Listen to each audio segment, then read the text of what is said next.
जीवन में जो इच्छाएं या सपने पूरे नहीं हो पाते। देखिए, किसी के भी जीवन में सारी इच्छाएं पूरी नहीं होती हैं। कोई ऐसा माइका लाल है नहीं। और जिसके जीवन में होती हैं उसको बोलते हैं ईश्वर। ईश्वर और मनुष्य का एक बेसिक अंतराल है कि ईश्वर पूर्ण है, ईश्वर मतलब मनुष्य अपूर्ण है। पूर्ण का मतलब है कि उसकी कोई इच्छा शेष नहीं है। कोई इच्छा शेष नहीं है, इसका मतलब वो आनंद की चरम स्थिति में है। आनंद की स्थिति में होने का मतलब ही है कोई इच्छा उसको परेशान नहीं करती है। यही दर्शन की बड़ी समस्या है कि यदि ईश्वर पूर्ण है तो उसने जगत क्यों बनाया।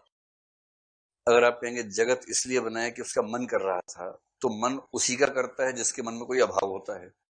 और यदि उसके मन में अभाव था तो पूर्ण नहीं था। पूर्ण नहीं है तो वो ईश्वर है ही क्यों।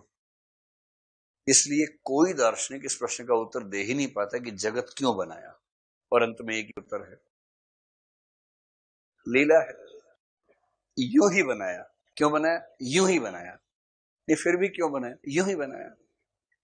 जैसे छोटा सा बच्चा अखबार लेके दौड़ता है, लाके रख देता है। छोटे बच्चों की हरकतें आप देखेंगे तो आप कई बार समझ नहीं पाएंगे कि क्यों कर रहा है। जैसे मान लीजिए 10 पत्थर रखे हैं कहीं पर, एक साल का बच्चा आपके घर में है, वहां गया, एक पत्थर उठा के लाया, आपके पास है, आपका ऐसे किया, आपने कहा हाँ भाई, तो पत्थर आपके हाथ में रखा, आपने कहा थैंक यू, हंसा जोर से, फिर गया दूसरा ला के रख दिया, फिर तीसरा ला के रख दिया। अब आपको लग रहा है काम नहीं करने दे रहा बार बार, लेकिन आप उसका दिल भी नहीं तोड़ सकते। 10 के 10 पत्थर ला के देगा आपको। उसके बाद जब वो पाएगा कि अब कुछ करने को नहीं बचा, फिर वो एक एक वापस ले जाएगा, फिर वहीं वापस रखेगा। और आप सोच रहे हैं कि क्यों ऐसे कर रहा है। तो एक दार्शनिक ने कहा कि ईश्वर ने जगत का निर्माण ठीक वैसे ही किया जैसे छोटा बच्चा बहुत सारी हरकतें करता है, कोई कारण नहीं होता, बस यूं ही। तो इसका उत्तर है, छोटा बच्चा तो गधा होता है एक नंबर का, मूर्ख होता है एक नंबर का। कि आप ये कहना चाह रहे हैं कि ईश्वर भी ऐसी मूर्खता करेगा? पूर्ण ईश्वर है, कह रहे हो कि मूर्खतापूर्ण बच्चे की तरह हरकतें करता है? थोड़ा सोच समझ के बोलना चाहिए भाई। फिर अंत में वही है, लीला है। ऐसे ईसाई मुसलमान फंस जाते हैं कि ईश्वर ने जगत किस चीज से बनाया। भाई या तो अपने आप से बनाएगा, कच्चा माल अपने अंदर से निकालेगा। अगर अपने आप से बनाया तो जगत भी ईश्वर है, वही तो कच्चा माल है। जगत भी ईश्वर है तो गंदा नाला भी ईश्वर है, गंदा नाला भी ईश्वर से ही बना है। फिर तो ईश्वर भी बदबूदार होगा इसका मतलब? नहीं, ऐसे नहीं। तो उनसे पूछा, अच्छा फिर बताओ किस चीज से बनाया? जगत किसी से तो बनाया होगा, किस चीज से बनाया? कुछ कहते हैं कि जब ईश्वर आया ना, पहले से भौतिक पदार्थ था यहाँ पर।